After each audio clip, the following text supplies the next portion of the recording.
मैं Napoleon Hill हूँ। यदि आप मुझे ये 10 मिनट पूरे होश और बिना किसी भटकाव के दे सकते हैं तो मैं वादा करता हूँ कि मैं आपके दिमाग के उस जंग लगे ताले को खोल दूंगा जिसे आपने सालों से बंद रखा है। आज आईने में खुद से आंखें मिलाइए। क्या आपको वहाँ एक विजेता दिख रहा है या फिर एक ऐसा इंसान जिसने बहानेबाजी की चादर ओढ़कर अपने सपनों की लाश को दफना दिया है? जहाँ एक ही सवाल आपके अंतर्मन को चीरता रहता है, वह सवाल है, मैं शुरुआत तो कर लेता हूँ, फिर रुक क्यों जाता हूँ? आप अकेले नहीं हैं। इस ग्रह के 97% लोग इसी कुएं में अपनी पूरी जिंदगी गुजार देते हैं।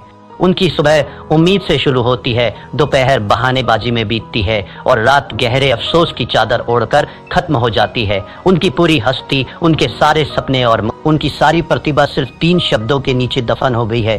कल से शुरू करूंगा, लेकिन आज मैं यहाँ आपसे उन 3% विरल लोगों के बारे में बात करने आया हूँ जो इस भीड़ का हिस्सा नहीं है। ये वे लोग हैं जो तूफानों के बीच भी शांत खड़े रहते हैं। ये वे लोग हैं जिनके पास कोई गुप्त मंत्र नहीं है, कोई जादुई चिराग नहीं है। उनके पास बस एक पत्थर जैसा कठोर नियम है। आज एनएच माइंडसेट के इस विशेष सत्र में मैं आपको उसी नियम की गहराई में ले जाऊंगा। हम नेपोलियन हिल के सिद्धांतों की राख से उस चिंगारी को निकालेंगे जो आपकी नियति बदल देगी। क्या आप अपने कंफर्ट जोन की जंजीरों को तोड़ने के लिए तैयार हैं? यदि हाँ, तो ये यात्रा आपके लिए है। आइए पहले उस राक्षस को समझें जिसने आपके सपनों को बंधक बना रखा है। समस्या ये नहीं है कि आप में टैलेंट की कमी है, समस्या ये है कि आप खोखला जोश के नशे के आदी हो गए हैं। जब आप कोई नया विचार सुनते हैं, कोई मोटिवेशनल वीडियो देखते हैं, तो आपके दिमाग में डोपामाइन की एक लहर दौड़ती है। आपको लगता है कि आप रातों रात दुनिया बदल देंगे। लेकिन तीसरे दिन जब वह नशा उतरता है, जब शरीर में दर्द होता है, जब दिमाग बहाने ढूंढता है, तब सामने आता है वह लंबा, नीरस और धुंधला रास्ता। 97% लोग यही दम तोड़ देते हैं। वे जोश को अनुशासन समझने की गलती कर बैठते हैं।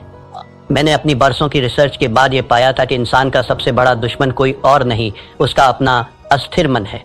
एक छात्र की मिसाल लीजिए। वह परीक्षा से 2 महीने पहले एक भव्य टाइम टेबल बनाता है। 2 दिन वह 10-10 घंटे पढ़ता है। तीसरे दिन उसे लगता है कि उसने बहुत कुछ कर लिया है। चौथे दिन एक छोटा सा भटकाव आता है और 5वें दिन वह वापस उसी भीड़ का हिस्सा बन जाता है जहां केवल औसत दर्जे की जिंदगी है। यह निरंतरता की कमी सिर्फ एक बुरी आदत नहीं है, यह आपकी आत्मा का धीरे धीरे होने वाला कत्ल है। हर बार जब आप खुद से किया हुआ वादा तोड़ते हैं, आप अपने आत्मविश्वास की एक ईंट गिरा देते हैं। एक समय ऐसा आता है जब आप खुद पर विश्वास करना ही बंद कर देते हैं। अब जरा अपनी नजर घुमाइए और उन 3% लोगों को देखिए। क्या वे हमसे अलग मिट्टी के बने हैं? क्या एलन मस्क या बिल गेट्स के पास 24 घंटे से ज्यादा का समय है? बिल्कुल नहीं। उनके पास बस एक चीज है, बोरियत को गले लगाने की ताकत। सफल लोग वह काम करने की अद्भुत क्षमता रखते हैं जो बाकी दुनिया को बोरिंग लगता है। थिंक एंड ग्रो रिच में परसिस्टेंस को सफलता का सबसे महत्वपूर्ण स्तंभ बताया गया है। हिल कहते थे कि इच्छा वह बीज है, लेकिन परसिस्टेंस वो पानी है जिसके बिना वह बीज कभी विशाल वृक्ष नहीं बन सकता। ये 3% लोग जानते हैं कि प्रेरणा एक धोखा है। वे प्रेरणा का इंतजार नहीं करते, वे अपनी प्रणाली सिस्टम पर भरोसा करते हैं। जब उनका मन कहता है कि आज रहने देते हैं, तो उनकी अंतरात्मा गरज कर जवाब देती है, यही तो वो क्षण है जहां मैं भीड़ को पीछे छोड़ूंगा। नेपोलियन हिल ने हमें जो विरासत दी है उसे मैंने 7 महासूत्रों में संकलित किया है। इन्हें ध्यान से सुनिए क्योंकि ये आपके जीवन के मंदिर की नींव बनेंगे। पहला सूत्र, निश्चित मुख्य उद्देश्य। आपके भटकने का सबसे बड़ा कारण यह है कि आपको पता ही नहीं कि आपकी मंजिल कहाँ है। मुझे अमीर बनना है, ये कोई लक्ष्य नहीं है, ये एक खोखली इच्छा है। मुझे अगले 12 महीनों में अपने व्यवसाय से 10 लाख रुपए कमाने हैं। यह एक निश्चित उद्देश्य है। जब तक आपका लक्ष्य स्पष्ट नहीं होगा, आपकी ऊर्जा बिखरी रहेगी। अपनी डायरी उठाइए और अभी लिखिए आप वास्तव में क्या चाहते हैं। दूसरा सूत्र, सुव्यवस्थित योजना। सिर्फ ख्याली पुलाव पकाने से महल नहीं बनते। आपको उन पत्थरों को उठाने का एक सटीक नक्शा चाहिए। अपने बड़े लक्ष्य को इतने छोटे छोटे टुकड़ों में बांट दीजिए कि उसे पूरा ना करना असंभव हो जाए। अगर आपको एक लेखक बनना है तो पूरी किताब के बारे में मत सोचिए, सिर्फ रोज के 200 शब्द लिखने का लक्ष्य रखिए। तीसरा सूत्र, परसिस्टेंस। दृढ़ता चरित्र का वह हिस्सा है जैसे लोहे के लिए कार्बन। इसके बिना आप एक कमजोर धातु की तरह हैं जो दबाव पड़ते ही टूट जाएगी। जब असफलता आपके दरवाजे पर दस्तक दे तो उसे हार मत समझिए, उसे एक कठिन गुरु मानिए जो आपको अगले स्तर के लिए तैयार कर रहा है। चौथा सूत्र, the mastermind group Napoleon Hill का मानना था कि जब दो या दो से अधिक दिमाग एक साझा उद्देश्य के लिए मिलते हैं तो एक तीसरी अदृश्य शक्ति जन्म लेती है। अकेले चलना महानता की निशानी नहीं है। ऐसे लोगों के साथ जुड़िए जो आपसे बेहतर हों, जो आपको ऊपर खींच सके। पांचवा सूत्र, सबकॉन्शियस माइंड की शक्ति। आपका दिमाग एक उपजाऊ जमीन की तरह है। यदि आप इसमें सफलता और निरंतरता के बीज नहीं बोएंगे तो जंगली घास अपने आप उगाएगी। रोज सोने से पहले अपने लक्ष्य को दोहराइए, उसे महसूस कीजिए जैसे वह सच हो चुका हो। छठा सूत्र, क्विक डिसीजन मेकिंग। सफल लोग निर्णय जल्दी लेते हैं और उन्हें बदलते बहुत धीरे हैं, जबकि असफल लोग निर्णय लेने में हफ्तों लगा देते हैं और उन्हें बदलने में चंद सेकंड।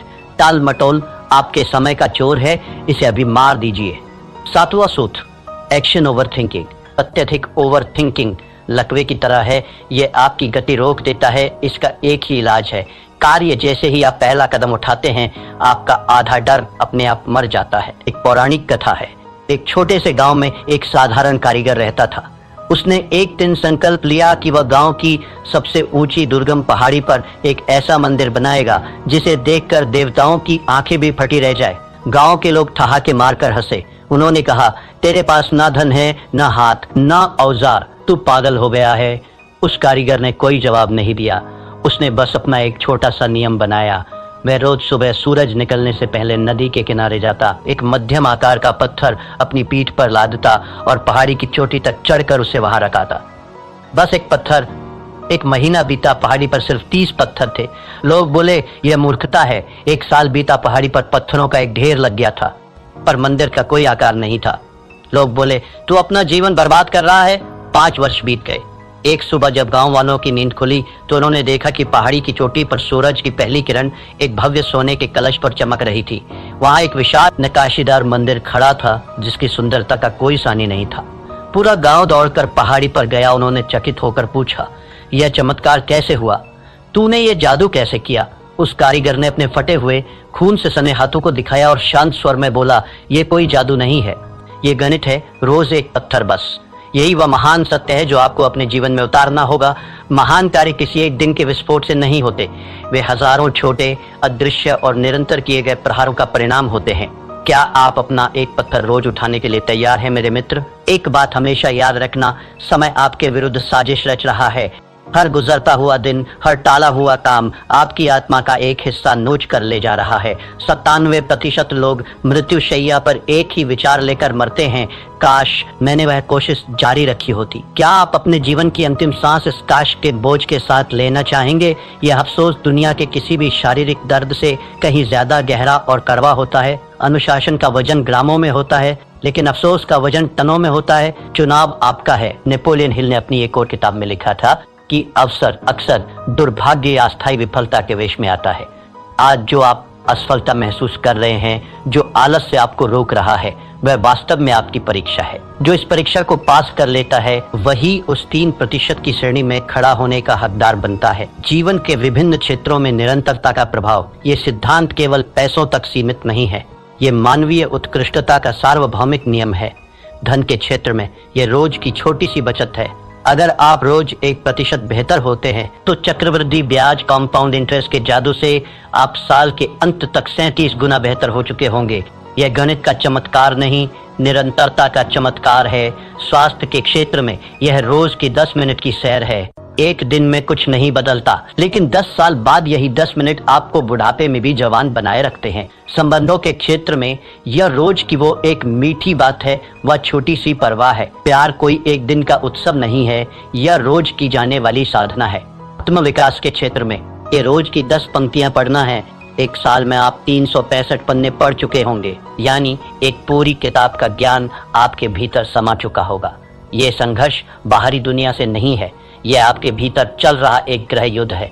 आपका मन एक सॉफ्टवेयर की तरह है जिसे सुरक्षा और आराम के लिए प्रोग्राम किया गया है। वह आपको हमेशा रोकेगा। वो कहेगा, आज सो जाते हैं, कल बहुत काम था, अभी मौसम खराब है। लेकिन आपकी आत्मा, वो दिव्य अंश जो आपके भीतर है, वह जानती है कि आप किस मिट्टी के बने हैं, वह जानती है कि आप अनंत संभावनाओं के मालिक हैं। आपको अपने मन का गुलाम बनने के बजाय अपनी आत्मा का सेनापति बनना होगा।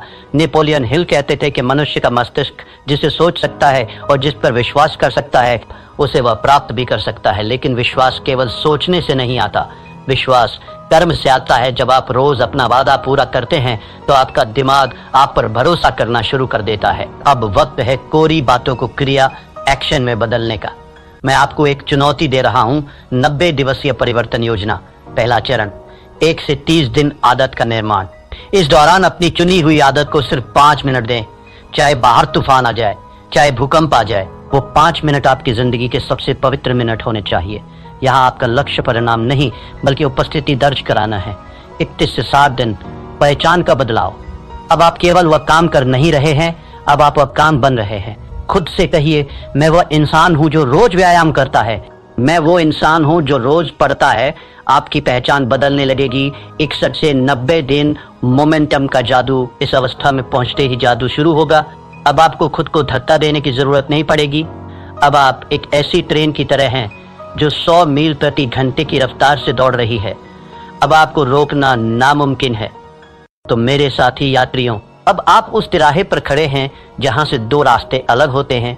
पहला रास्ता वही पुराना और घिसा पिटा है 97% वाली भीड़ का, जहां बहुत आराम है, हजारों बहाने हैं और अंत में एक सड़ा हुआ बदबूदार अफसोस है। दूसरा रास्ता उन 3% विरल व्यक्तियों का है जहां शुरुआत में अकेलापन है, जहां पसीना है, जहां दर्द है, लेकिन जिसके अंत में अमरता और शिखर है। आपका दिमाग अभी भी आपके कान में फुसफुसा रहा होगा, कल से देख लेंगे भाई, आज रहने दे। उसे एक जोरदार मानसिक थप्पड़ मारिए, अपनी आत्मा की आवाज सुनिए, अपनी डायरी उठाइए और आज इसी वक्त अपने मंदिर का पहला पत्थर रखिए। याद रखिएगा, इतिहास उन्हें याद नहीं रखता जो शुरू करते हैं, इतिहास उन्हें याद रखता है जो खत्म करते हैं। आज का यह दिन फिर कभी वापस नहीं आएगा। यह सूरज कल फिर उगेगा, लेकिन क्या आप वही पुराने इंसान होंगे या एक नया व्यक्तित्व? अगर आप उस 3% के क्लब में शामिल होने का अटूट फैसला कर चुके हैं तो कमेंट सेक्शन में अपनी आज की तारीख लिखिए और पूरे गर्व के साथ टाइप कीजिए, आई एम रेडी। ये आपका खुद से किया हुआ पहला सार्वजनिक वादा होगा। उठिए, अपने भविष्य की नींव रखिए और याद रखिए, यहाँ हम सिर्फ बातें नहीं करते, हम मानसिकता बदलते हैं। मेरे पास जो 10 मिनट आपने गिरवी रखे थे उनका समय अब पूरा हो रहा है। मैंने आपको वह चाबी सौंप दी है जिसे ढूंढने में लोगों की पूरी जिंदगी बीत जाती है, लेकिन याद रखना, चाबी सिर्फ रास्ता दिखाती है, दरवाजा आपको अपने कंधों से तोड़ना होगा। अगर आपकी रगों में अब भी वो खोखला जोश नहीं बल्कि सफल होने की एक ज्वलंत इच्छा दौड़ रही है तो इस चैनल को अभी सब्सक्राइब कीजिए, क्योंकि NH माइंडसेट कोई मनोरंजन का चैनल नहीं है। यह उन 3% लोगों का गुप्त किला है जो अपनी किस्मत खुद लिखना जानते हैं। खड़े हो जाइए और अपना पहला पत्थर उठाइए। समय बीत रहा है। धन्यवाद।